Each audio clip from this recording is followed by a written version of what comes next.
Bapa kami yang kami sembah di dalam nama Tuhan Yesus Kristus, Allah yang kudus, Allah yang mulia.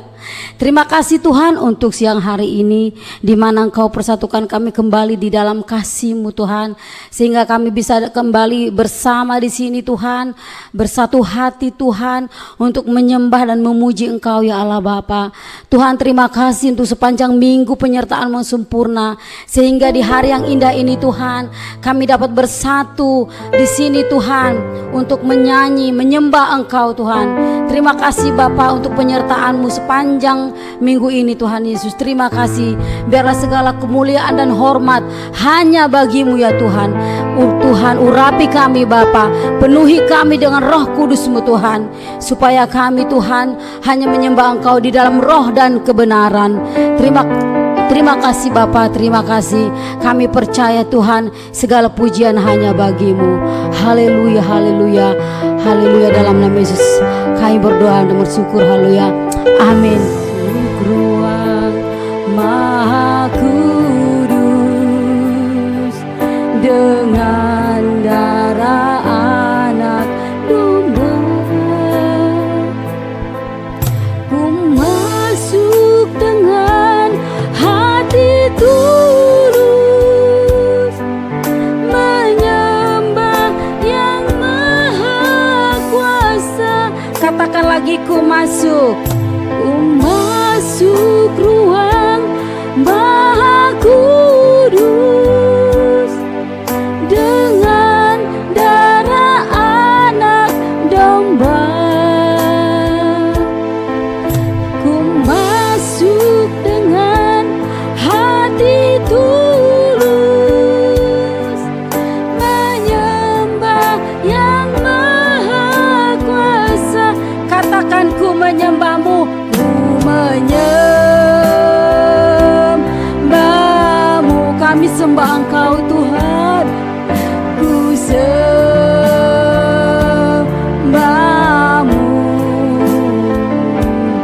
ku menyembah-Mu,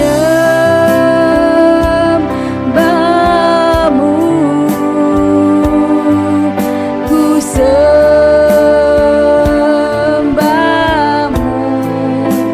sebab nama-Mu kudus, kudus Tuhan.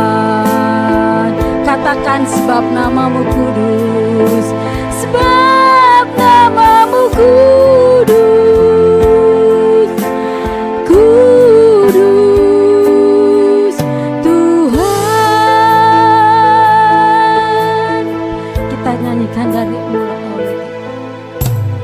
Masuk ruang Maha Kudus dengan darah anak domba,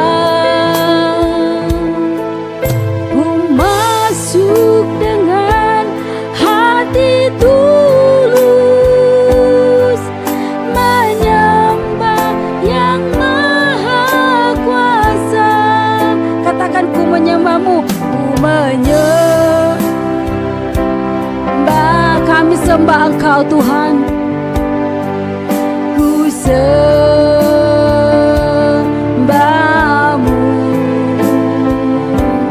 ku menyembah-Mu,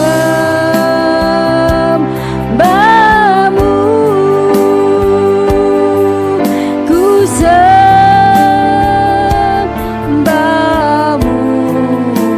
sebab nama-Mu kudus, kudus Tuhan. Katakan lagi, ku menyembah-Mu, ku kami sembah Engkau Allah Bapa yang maha tinggi. Kami sembah, kami puji Engkau Tuhan. Hanya Engkau yang layak ditinggikan. Ya Bapa yang kudus, kami menyembah Engkau dengan segenap hati kami. Ya Tuhan Yesus, terima kasih. Ku sembah-Mu,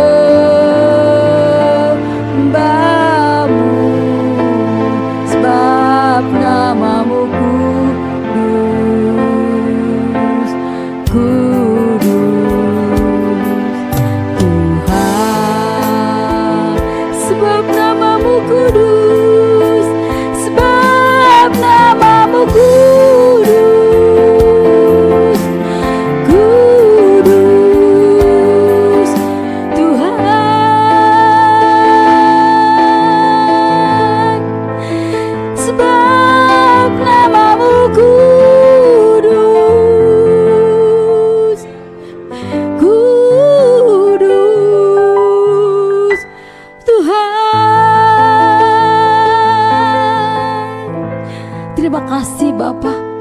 Engkau Allah yang kudus, Engkau yang maha mulia. Hanya Engkau Tuhan yang baik dalam hidup kami. Tidak ada yang lain yang baik selain Engkau Tuhan. Engkau Tuhan yang memelihara kami begitu sempurna, sehingga sampai hari ini Tuhan, Engkau beri kami Tuhan kesehatan agar kami bisa beraktivitas Tuhan, untuk kemuliaan nama-Mu Bapa. Terima kasih untuk berkat-Mu, terima kasih untuk kemurahan-Mu ya Allah Bapa yang kudus. Terpujilah Engkau ya Tuhan, dari selama-lamanya untuk selama-lamanya. Di dalam nama-Mu yang kudus Yesus Kristus Tuhan, kami berdoa dan mengucap syukur. Haleluya, amin. Hanya Yesus jawaban dari setiap pergumulan dalam hidupan kami. Tidak ada satupun di muka bumi ini yang bisa memberikan solusi kecuali hanya Tuhan Yesus. Dan hari ini Tuhan, kami yakin dan percaya Engkau ada di tengah-tengah kami. Apa yang menjadi pergumulan kami masing-masing dalam hidup kami selama ini, Engkau akan jawab Tuhan. Kami mau buka hati, pikiran dan telinga kami Tuhan, agar Roh Kudus bisa menjamah hati kami pribadi lepas pribadi yang ada di tempat ini dan juga di tempat masing-masing saudara-saudara kami. Mari Tuhan, Engkau berkaryalah Tuhan melalui firman yang hamba akan sampaikan kepada saudara-saudaraku di tempat ini. Nyatakan Tuhan apa yang menjadi kehendak hati-Mu kepada saudara-saudaraku ini. Sembunyikan hamba-Mu ini di balik salib-Mu. Hamba-Mu ini tidak ada apa-apanya Bapa. Pada saat ini Roh Kuduslah yang berbicara di hadapan kami semuanya. Segala puji, syukur, hormat, kemuliaan hanya bagi nama Tuhan Yesus. Haleluya. Amin. Amin. Salam Bapak Ibu. Salam ya. Saudara-saudara yang ada di rumah juga. Salam ya. Saya melihat situasi di studio ini begitu melimpah ruah. Saking banyaknya jiwa-jiwa yang diizinkan Tuhan hadir di tempat ini. Amin. Oke. Pada saat ini saya akan mau sharingkan suatu pengajaran yang basic banget, tetapi sering gereja dan atau anak-anak Tuhan sering abaikan. Mungkin karena saking basicnya, saking begitu dasarnya, ini banyak orang sepele. Padahal sebenarnya disinilah detak jantung Tuhan terhadap apa yang kita diskusikan, apa yang kita pelajari hari ini, apa yang saya bagikan kepada kita semua. Sudah siap ya Bapak Ibu ya untuk menerima apa yang Tuhan ingin katakan kepada kita semua yang ada di sini ya. Amin. Saya akan mengambil sebuah perkataan seorang hamba Tuhan dari Amerika. Jadi pendeta Arthur Wallis. Jadi saya terjemahkan aja langsung ke bahasa Indonesia. Mungkin sudah ada teman-teman juga yang pernah mendengar apa yang saya katakan ini ya. Jadi dia berkata, jika kita ingin sukses, maka temukan apa yang Tuhan sedang kerjakan dalam generasi kita saat ini. Sekali lagi saya ulangin. Jika kita ingin sukses, maka temukan apa yang Tuhan sedang ya kerjakan pada saat generasi kita ini, pada saat sekarang ini. Bapak Ibu kalau ditanya di tempat ini atau di rumah masing-masing, siapa mau sukses? Pasti semua nunjuk tangan. Kalau boleh 2 tangan. Saya mau sukses, saking kepinginnya sukses ya. Sekarang pertanyaan, sukses dalam bidang apa Bapak Ibu yang mau Bapak ingin raih? Pasti jawabannya semua. Dalam bidang kesehatan, ekonomi, apa aja saya ingin sukses Pak Joshua. Oke, bagus. Sekarang pertanyaan yang agak mantap. Bapak Ibu mau sukses di hadapan Tuhan atau mau sukses di hadapan dunia ini? Kalau kita orang anak Tuhan. Tapi kalau orang dunia katakan, gak pedulilah Pak yang mengenai rohani Pak. Yang penting saya bisa sukses usaha saya, banyak pelanggan saya bisa liburan kemana aja ke seluruh dunia ini. Hamba Tuhan ini mengatakan konteksnya ini adalah berbicara dalam hal rohani. Banyak yang saya ketemukan di lapangan juga, walaupun dia mengaku anak Tuhan, tapi kenyataan dalam hidup dia jauh seperti yang kita sebut sukses di hadapan Tuhan. Saya mau tanya Bapak Ibu, Tuhan Yesus itu sukses enggak? Sukses enggak? Gimana sukses? Pastikan dulu. Gimana sukses? Dia matinya mengenaskan.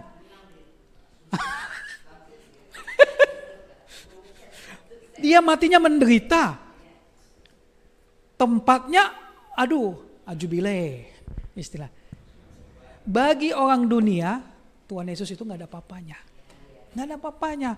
Lu menderita deh, kasihan sampai lu awal sampai akhir menderita terus. Kasihan ya. Tetapi di mata Bapa, Tuhan Yesus itu yang paling sukses. Ya. Bapak Ibu, yakinkan dalam diri kita, kalau kita mau sukses, ukurannya adalah Bapa kita surga.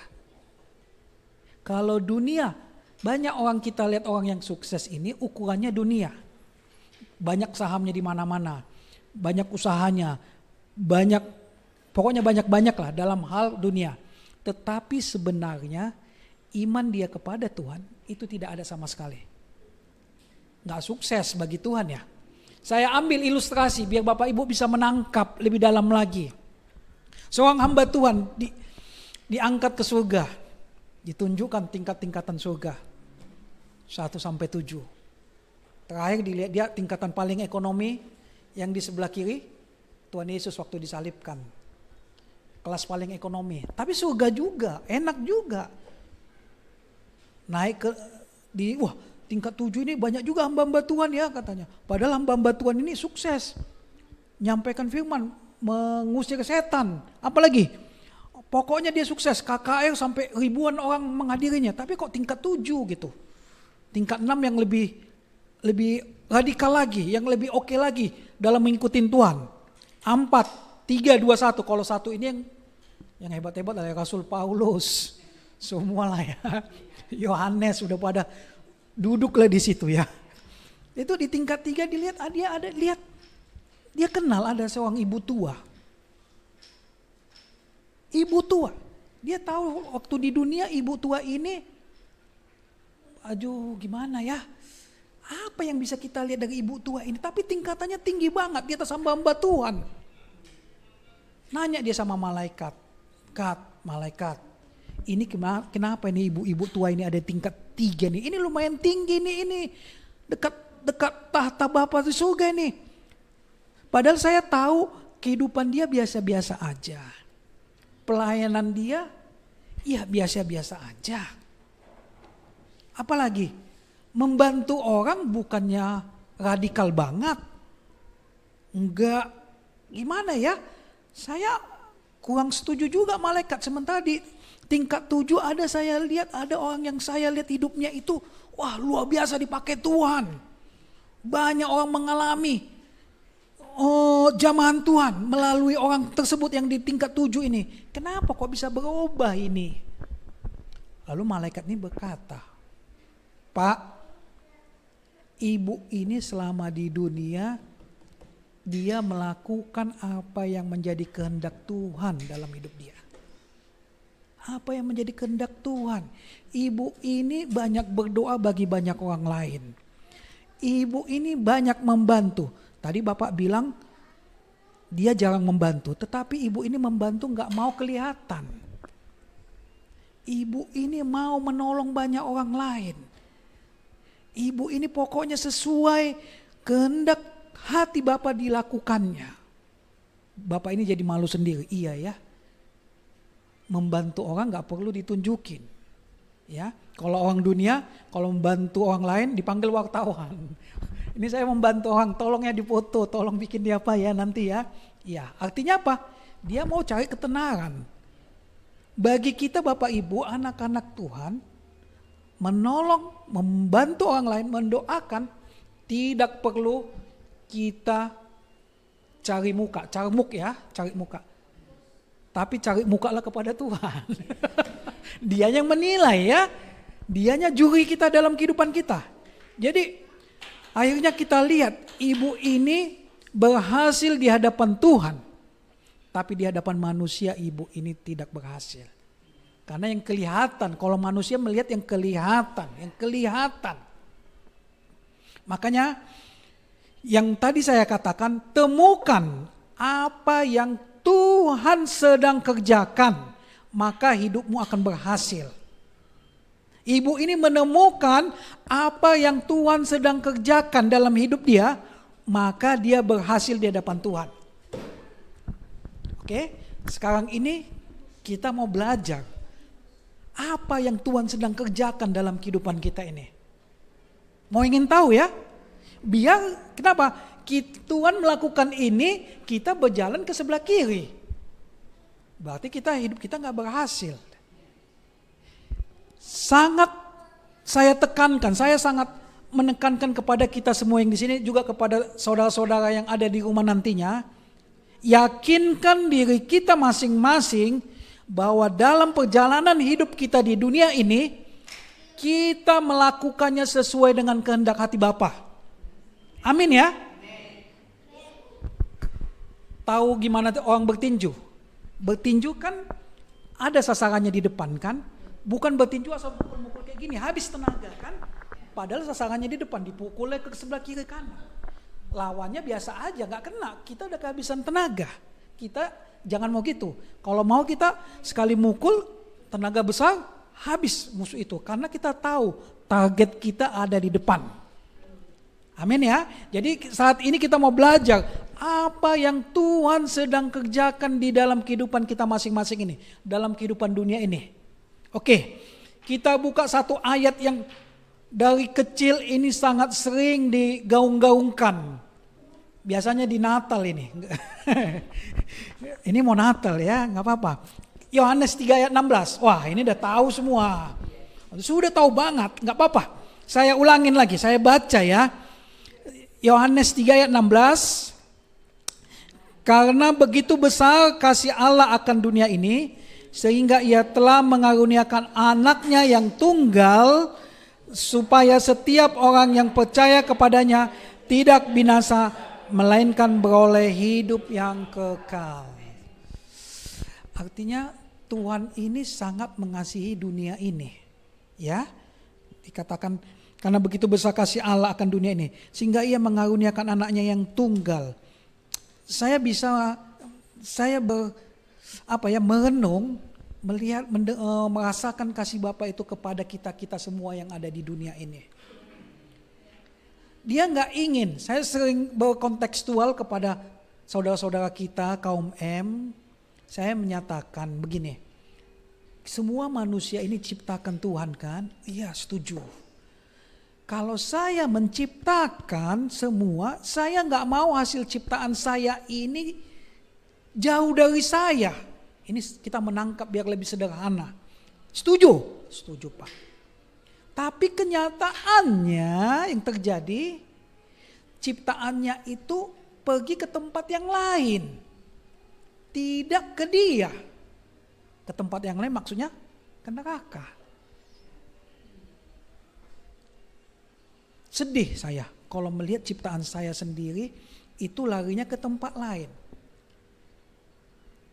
Kalau saya tidak menolong ciptaan saya, mereka gimana pun hebatnya, kuatnya mereka itu gak bakalan bisa balik ke sama saya, gak akan bisa.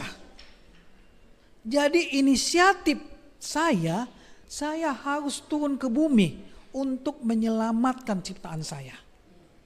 Bapak Ibu, keselamatan yang kita terima semua itu bukan inisiatif kita. Jangan sombong kita. Itu inisiatif dari Bapa kita di surga. Ya, karena kasihnya kepada kita semua yang berdosa, dia mengutus anaknya dari zona nyaman ke dunia. Jadi waktu saya pertama ke sini, pernah saya tekankan Tuhan itu gak suka zona nyaman. Gak suka. Kalau bagi kita yang saat ini berada di zona nyaman, ayo hati dan pikiran kita saya klik. Jangan senang untuk selamanya di zona nyaman. Coba tanya Tuhan, Tuhan apa lagi nih Tuhan? Apa lagi nih Tuhan yang engkau ingin lakukan? Ajari aku Tuhan. Makanya di firman dikatakan berubahlah menurut Tuhan ingin agar kita semua ini jangan hidup dalam zona nyaman. Itu jebakan iblis. Suatu ketika di India ini panglimanya mengatakan, Pak, sama rajanya, Pak, ini agama Kristen makin hari makin wah luar biasa ini Pak. Lambat laut nanti agama kita di India, agama Hindu ya, ini makin hari makin habis Pak. Gimana ini Pak? Rajanya bijaksana. Udah tenang aja, gak usah kita heboh. Kasih aja mereka fasilitas. Tenangkan aja, kasih. Mereka itu akan terlelap nantinya. Tenang aja, pokoknya kalau Kristen hidup dalam zona nyaman, dia itu nggak gimana ya, nyaman dia, nggak mau dia bergerak. Jadi untuk menina-bobokkan orang Kristen, kasih kesenangan, dia nanti nggak bergerak. Kita lihat gereja mula-mula, mereka itu di bawah tekanan, tapi makin ditekan, makin menggurita kemana-mana. Wah, saya pikir gereja Cina juga di bawah Cina, istilahnya underground ya, bukan di bawah tanah, bukan. Maksudnya tertutup merekanya. Tapi saya dengar kehidupan kekristenan sana luar biasa. Ya, Bapak Ibu, saya melihat gereja ini di bawah tekanan juga. Ya, jangan bangga, maksudnya ya kita bisa sih keluar dari tekanan, tapi tekanan maksudnya ya kita belum punya gereja yang permanen, itu di bawah tekanan juga. Tapi saya melihat itu yang saya katakan Pak Kris, saya bernubuat nih sama gereja Bapak, ini gereja Bapak akan luar biasa nantinya, akan luar biasa. Gereja yang fokus, ingat Bapak Ibu ya, gereja yang fokus kepada jiwa-jiwa, seperti kata ini firman, itu tinggal masalah bom waktu aja, itu akan meledak. Tapi kalau gereja yang fokus kepada dirinya, jemaatnya, apalagi gedungnya, sinodenya, ya kita tinggal nunggu waktu aja, jemaat itu akan semakin hari semakin nyusut. Ya, kita lihat Bapa di surga fokus kepada kita yang terhilang. Berarti hati Bapa adalah kefokus pada yang jiwa-jiwa yang terhilang. Sampai dia mengorbankan anaknya yang tunggal turun ke dunia ini untuk menyelamatkan kita. Ini kita tangkap Bapak Ibu ya. Hati Bapa yang di surga itu adalah kepada jiwa-jiwa yang terhilang. Kepada jiwa-jiwa. Bukan kepada berkat. Bukan kepada mujizat. Kepada apa lagi ya, kesembuhan. Bukan. Kepada jiwa-jiwa. Suatu ketika saya pernah jalan di Pandeglang ya, kalau nggak salah ya, Pandeglang saya bawa kendaraan saya sendiri. Saya melihatin mereka kaum M yang punya kerudung gimana, saya nangis kayak anak-anak. Jadi saya bingung, kenapa kok saya nangis Tuhan? Kenapa saya kok nangis Tuhan? Tapi di hati saya diingatkan, Joshua, itulah hatiku sama mereka. Hatiku sama mereka, hatiku sama mereka. Wah, terima kasih Tuhan, ternyata hatimu sama mereka. Saya tangkap itu Tuhan, saya tangkap itu. Bapak Ibu, kembali lagi seperti yang di awal saya katakan. Apa yang Tuhan sedang kerjakan adalah Tuhan sedang kerjakan untuk membawa jiwa-jiwa yang terhilang itu kepada Dia. Kalau kita sudah ketemu hati Tuhan itu, apa yang Tuhan sedang kerjakan, hasilnya apalah? Kehidupan kita akan berhasil. Jangan dibalikkan ya. Kita ketemu dulu apa yang Tuhan sedang kerjakan. Maka kehidupan kita akan berhasil. Ya, semua mau ingin hidupan berhasil. Maka temukan dulu apa yang Tuhan sedang kerjakan dalam hidup ini, maka kehidupan kita akan berhasil. Oke. Selanjutnya kita akan lebih dalam lagi mengenai hati Tuhan ini. Coba, ini pun ayat ini sudah sangat sering sekali disampaikan. Malah ayat ini sebenarnya kalau saya mendeklar, inilah jantungnya kekristenan. Detak jantungnya Tuhan. Kalau detak jantung Tuhan, kita bernapas ini kan ada detak jantung kita kan. Jadi ayat ini detak jantungnya Tuhan. Kalau kita lakukan ini, artinya kita menghidupkan Tuhan, istilahnya lah ya. Karena kita melakukan apa yang menjadi detak jantung Tuhan. Di Matius, ayo Matius berapa yang bisa nebak? Ini ayat sering banget. Matius 28 deh.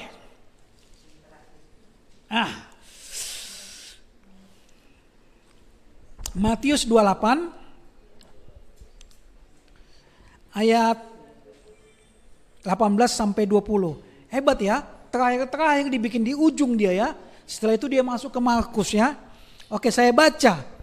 Yesus mendekati mereka dan berkata kepada, tunggu ya, maaf ya Bapak Ibu. Kepadaku telah diberikan segala kuasa di surga dan di bumi. Karena itu pergilah, jadikanlah semua bangsa muridku dan baptislah mereka dalam nama Bapa dan Anak dan Roh Kudus. Dan ajarlah mereka melakukan segala sesuatu yang telah kuperintahkan kepadamu. Dan ketahuilah aku menyertai kamu senantiasa sampai kepada akhir zaman. Bapak Ibu, ayat ini adalah sering kita kenal dengan amanat agung. Amanat agung ini bukan pilihan. Bukan pilihan. Ini adalah perintah, order. Perintah artinya harus dilakukan. Jangan kita berkata, Pak Joshua, tunggu dulu. Selesai dulu bisnisku ini baru aku melakukan ini. Wah, artinya apa? Kalau perintah diabaikan, artinya apa akibatnya? Ya kamu melakukan perbuatan dosa. Ini istilahnya bahasa kencangnya ya. Agak keras kita, ini akan makanan keras ini. Saya bagikan kepada kita. Ini perintah. Kalau tidak kita lakukan, kamu mengabaikan perintah Bapa kita di surga. Tadi malam saya rapat dengan salah satu departemen misi untuk orang karyawan. Jadi PIC-nya mengatakan, mungkin salah paham, dia berkata, kalau mau menjangkau, menginjilin, itu tergantung panggilan masing-masing lah. Jadi bagi teman-teman yang merasa terpanggil, silakan mengikuti yang namanya kelompok pelayanan ini katanya. Pelayanan ini menjangkau kaum M. Saya agak tergelitik mendengar perkataan terpanggil. Terpanggil itu saya manggil Carlos, sini. Bisa jadi Carlos mengabaikan. Tunggu Pak, saya ada kegiatan yang lain. Oke, gak apa-apa. Jadi sifatnya enggak kuat ya. Kita bisa sering mengabaikan. Tapi ini perintah.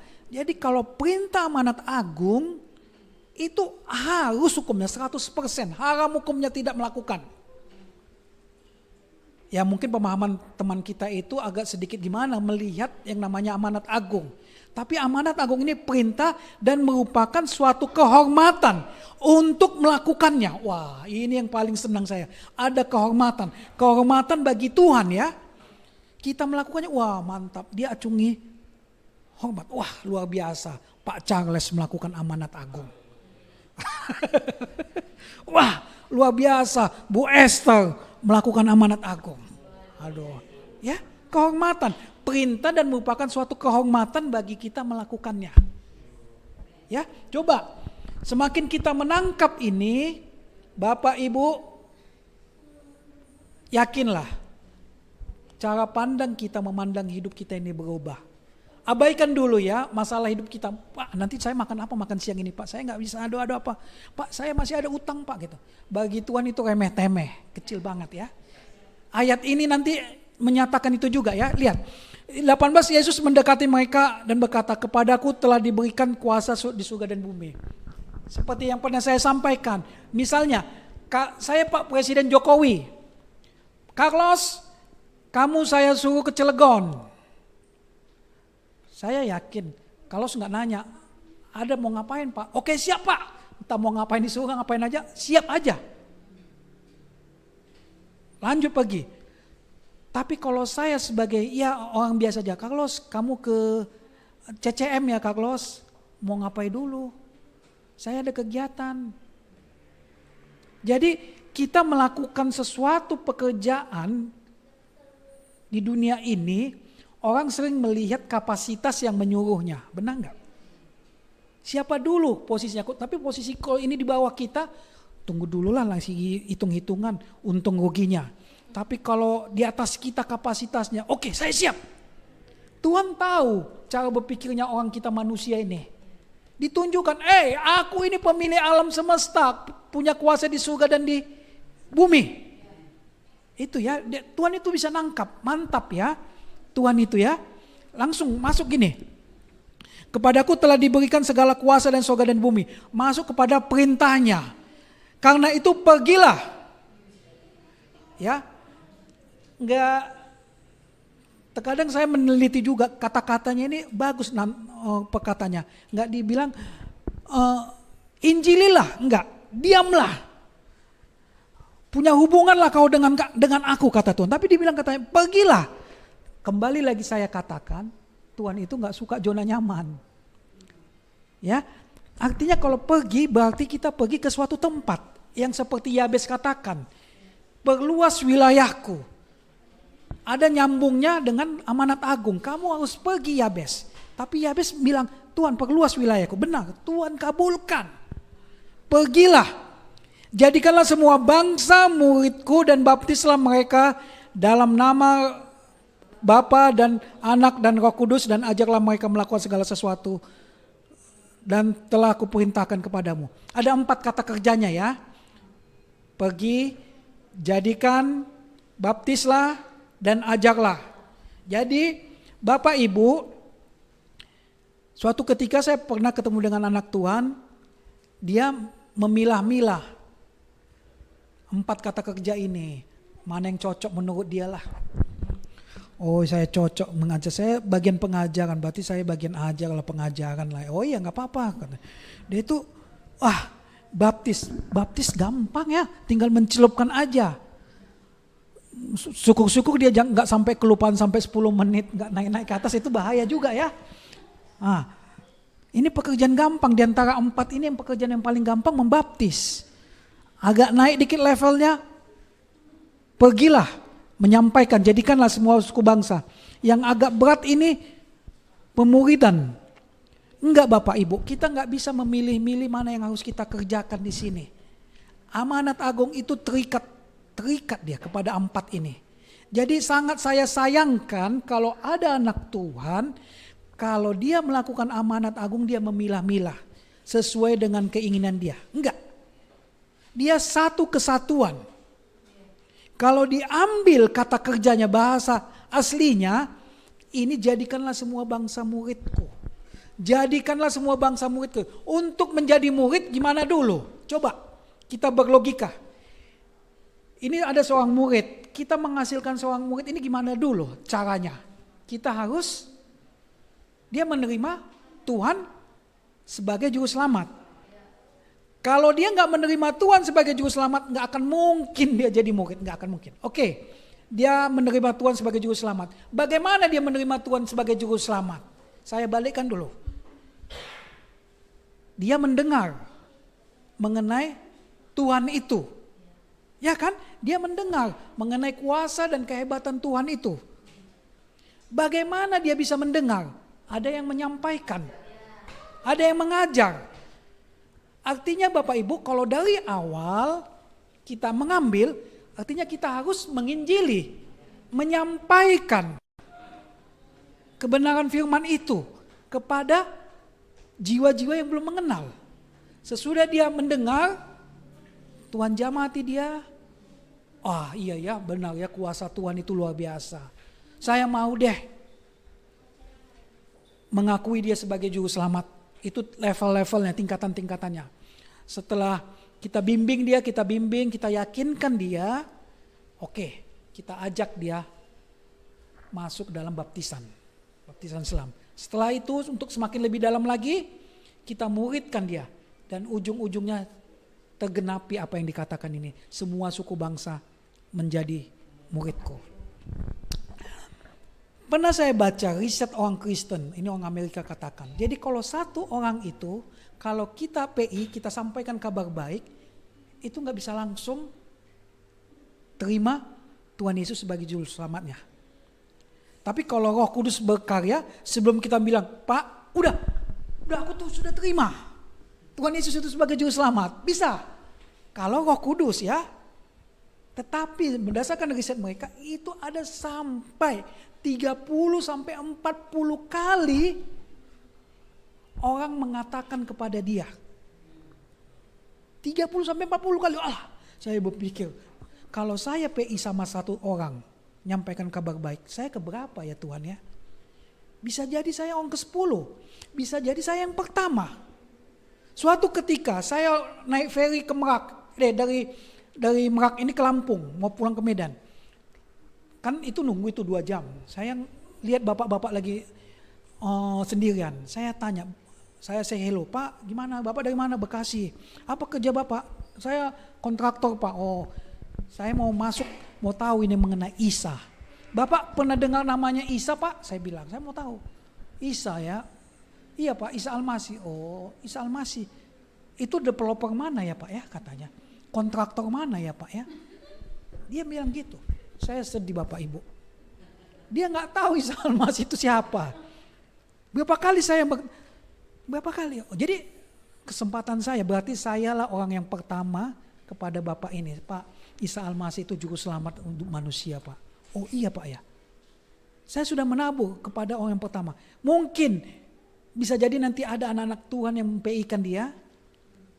Bisa jadi semakin hari semakin kuat. Saya pernah memPI-kan seseorang. Bapak pernah dengar Isa Almasih Pak? Cara PI ya mungkin enggak, intinya memang saya menyampaikan Isa Almasih. Pernah Pak? Siapa yang menyampaikan? Udah saya pernah dengar Pak 2-3 kali ada orang yang menyampaikan kepada saya. Puji Tuhan Pak. Terus gimana Pak? Ya tunggu dulu lah Pak. Nah, kita enggak masalah. Tugas kita menyampaikan.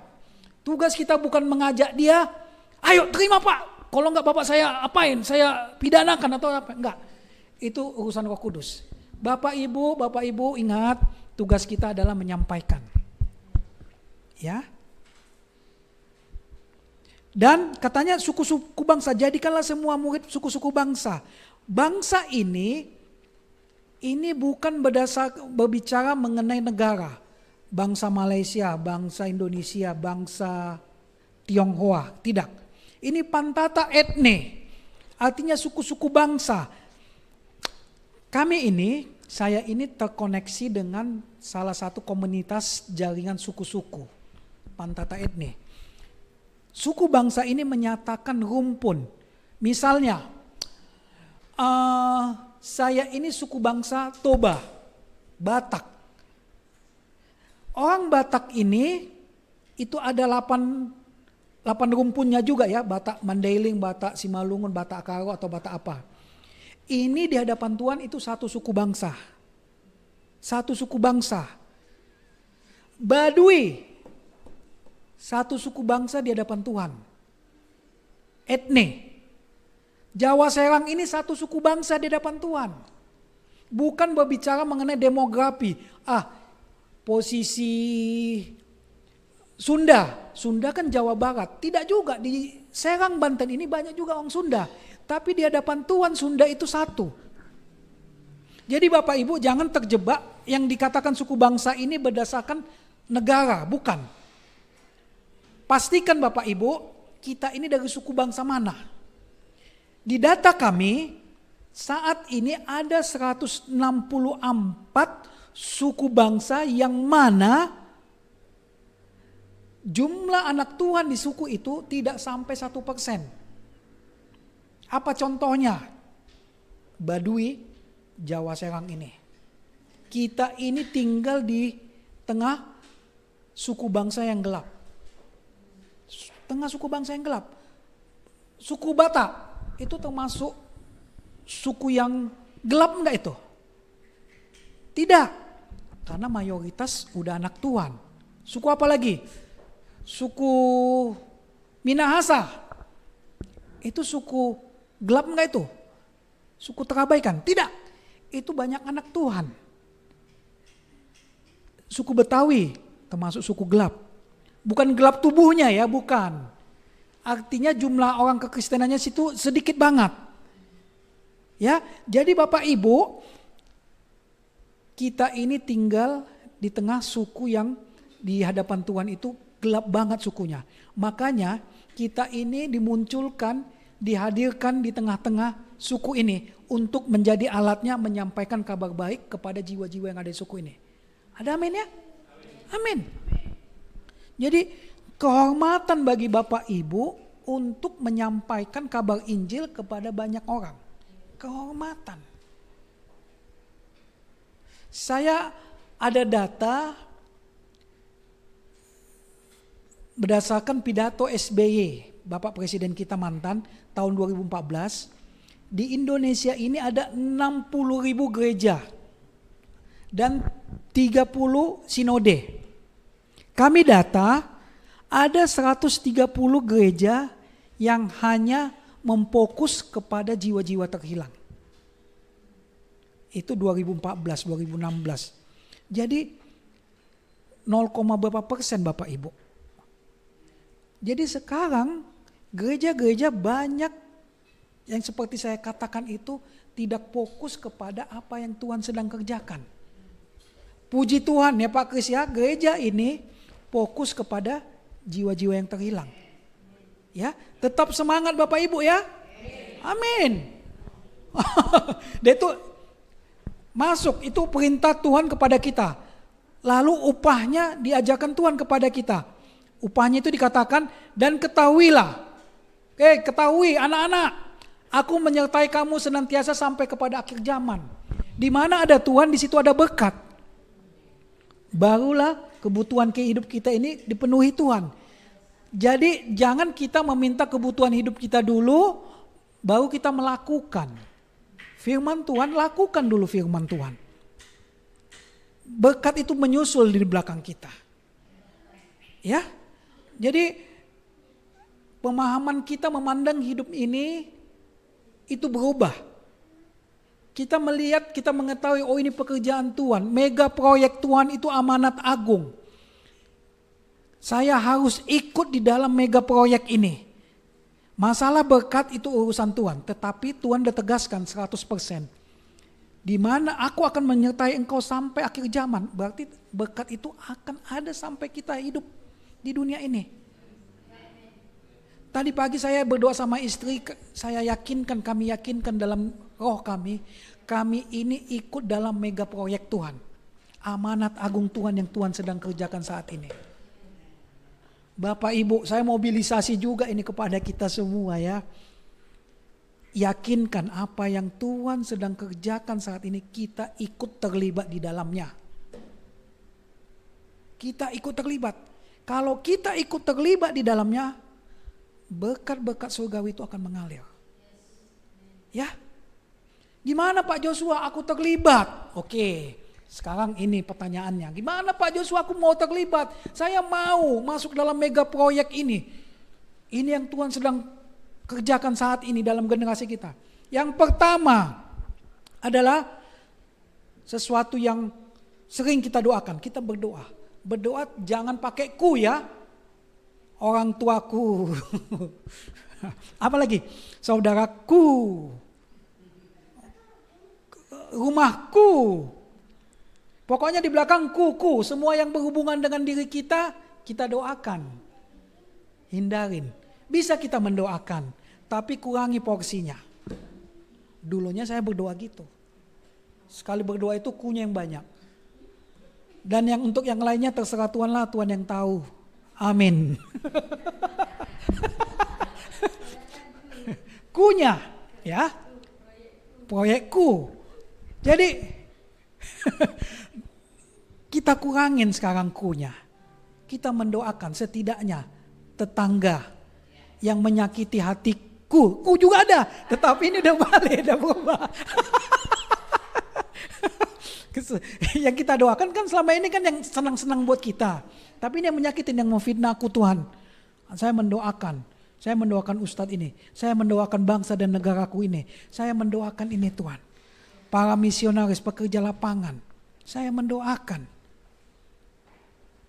Orang tuaku, bapak mama yang ada di Medan, saya bilang, "Mak, Bapak kenal nggak? Masih ingat nggak? Sama tetangga kita yang di depan, Haji Sarmanil, ya. Sama tetangga samping kita, Eeng, ya. Muslim mereka ya, ya. Bapak pernah nggak mendoakan mereka? Kau ngapain kau mendoakan mereka?" katanya. Batak kali. Nggak usah doakan. Mereka itu seringkali menjelek-jelekkan katanya. Nggak usah didoakan katanya. Oke, nggak apa-apa. Itu saya dari gereja kesukuan. Pemahamannya saya dulu ya, pokoknya saya melihat yang itu aduh udah sakit hati saya. Ya kita tahu lah. Tapi saya kasih pemahaman sama orang tua saya, sama saudara saya. Akhirnya mereka mendoakan. Ya Bapak Ibu ya, mendoakan. Jadi untuk terlibat dalam mega proyek Amanat Agung ini, pertama adalah kita ikut dalam doa. Kita doakan. Yang kedua, mau terlibat dalam Amanat Agung ini adalah apa yang kita kerjakan sehari-hari, yakinkan itu ada berurusan dengan jiwa-jiwa terhilang. Jangan berurusan dengan cuan. Oke cuan, oke bisa silakan. Profit bisa, tapi ujung-ujungnya profit ini mau kemana kita alihkan? Ya memang kita butuh untung, ya benar lah. Kita buka usaha butuh untung. Ujung-ujungnya ini mau kemana? Pikirkan untuk mengenai kekekalan. Waktu kita Bapak Ibu di dunia ini singkat. Kalau kita egois hanya kita sendiri, ya kita tahu sendirilah ya. Tetapi kalau kita melakukan setiap hari apa yang berhubungan dengan jiwa-jiwa yang terhilang, itu enggak gimana ya, enggak sia-sia kita. Oke, di dunia kita enggak mendapat upahnya, tetapi kita di surga saya katakan 1000%, bukan 100%, 1000% kita dapat upahnya. Ya, jadi ayo Bapak Ibu semangat. Melakukan apapun dalam kehidupan kita sehari-hari ini berhubungan dengan jiwa-jiwa yang terhilang. Usaha kita berpikir, Tuhan aku mau tempat ini untuk suatu yang benar-benar agar mereka mengalami Tuhan. Ujungnya ya mengenai jiwa juga. Ya, yakinkan Bapak Ibu ya, yang pelajar. Apa motivasinya? Tuhan, saya mau belajar serius Tuhan. Agar saya nanti kalau saya kerja di sini, saya bisa setidaknya PI menyampaikan kabar baik ke teman-teman kantor saya. Motivasi itu penting di hadapan Tuhan. Oke? Setelah itu, dan ketahuilah, aku menyertai kamu senantiasa sampai kepada akhir zaman. Oke Bapak Ibu. Langkah-langkah apa yang harus kita lakukan dalam hidup ini? Ada 3. Ini penting ya dari apa yang saya sampaikan. Yang pertama itu yang seperti saya katakan, kita harus mesti tahu apa yang Tuhan kerjakan saat ini. Ya, tadi sudah saya jelaskan. Jangan kita seperti petinju yang meninju kita kesana kemari tanpa ada target. Apapun yang kita kerjakan di muka bumi ini selama kita hidup, pastikan bahwa itu adalah berdasarkan kehendak hati Bapa. Ya, jangan sia-siakan hidup kita yang hanya beberapa tahun lagi di muka dunia ini. Yang kedua, apa yang harus kita lakukan? Melakukan perintah amanat agung.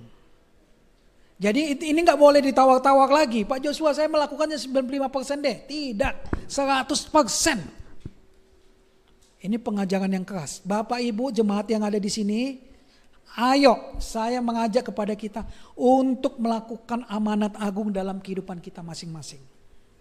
Ya, pergi, sampaikan dan menjadikan semua teman-teman kita itu menjadi murid-muridnya Kristus. Dan yang ketiga, yang sering terjadi oleh anak-anak Tuhan kalau mau melakukan amanat agung ini. Apa itu? Takut. Jadi saya katakan jangan takut. Nanti Pak Joshua kalau saya menyampaikan ini sama teman kantor saya jadi batu sandungan. Nanti kayak gini-gini Pak Joshua. Saya mau katakan kepada Bapak Ibu, kalau Bapak Ibu, saudara-saudara menyampaikan dengan penuh kasih, lemah lembut, saya yakin-yakinnya mereka tidak akan marah. Saya yakin. Tapi kalau Bapak Ibu, Anto, nggak ada namanya si Anto sini ya. Kamu detik ini harus terima ya. Siapa itu Isa Al-Masih? Siapa itu Tuhan itu dalam hidupmu? Udah pulang dari situ polisi langsung menghadang kita. Bapak apa ini maksudnya? Ya Bapak Ibu ya. Jangan takut. Kalau kita minta tuntunan Tuhan dalam menyampaikan kabar baik itu, hati Tuhan kepada banyak orang lain, saya yakin Tuhan itu gak diam. Tuhan kita itu gak diam. Kalau kita minta tolong, Tuhan, saya mau menyampaikan kabar baik dengan temanku yang namanya si Desi. Saya gak tahu Tuhan. Tolong aku Tuhan, tolong. Saya yakinnya Tuhan itu akan menolong kita. Gimana caranya? Terserah Tuhan. Mungkin bisa jadi dia akan berbicara mengenai kehidupan. Langsung Roh Kudus mengingatkan, Desi, ini kesempatan kamu masuk loh, kesempatan kamu. Masuk. Tuhan itu buka pintu. Ada suatu cerita. Ada dua orang bersahabat. Desi sama dengan Anita. Mereka bersahabat dari kecil sampai kuliah. Sampai anak gadis sampai kuliah, dewasa. Cuman mereka beda agama, beda iman. Mereka sudah kakak beradik. Si Anita ini beda agama, si Desi ini anak Tuhan. Pekerja di gereja, sering singer, sering WL. Jadi si Anita, Des, ajari akulah, beritahulah aku mengenai Tuhanmu. Ya aku mau tahu aja gitu. Oh, oke Anita. Karena ada perasaan sungkan di hati dia ya. Gini, aku ada kegiatan ini.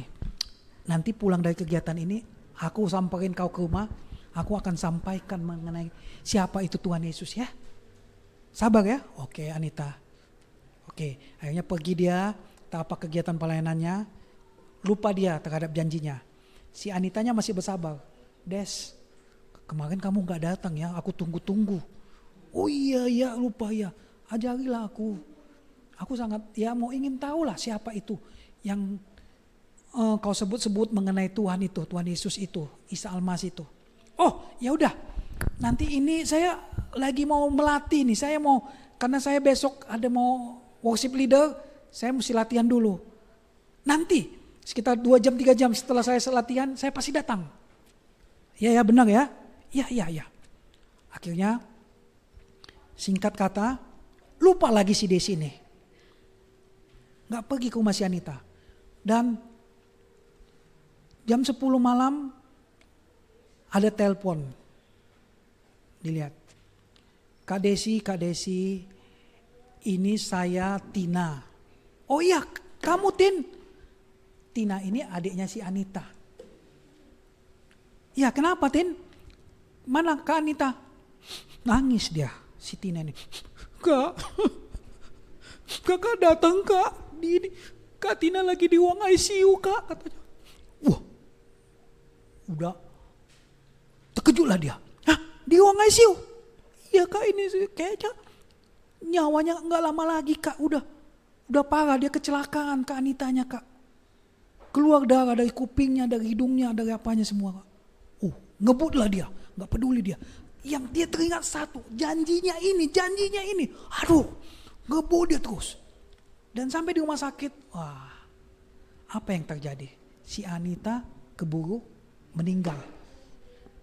Si Desi menangis, menjerit penyesalannya udah sampai ke ubun-ubun. Tuhan, tolong aku Tuhan, ampuni aku Tuhan. penyesalannya sampai kuat, luar biasa sekali. Akhirnya pulang dia dengan hati yang benar-benar patah. Dan pada saat dia tidur, dia mimpi.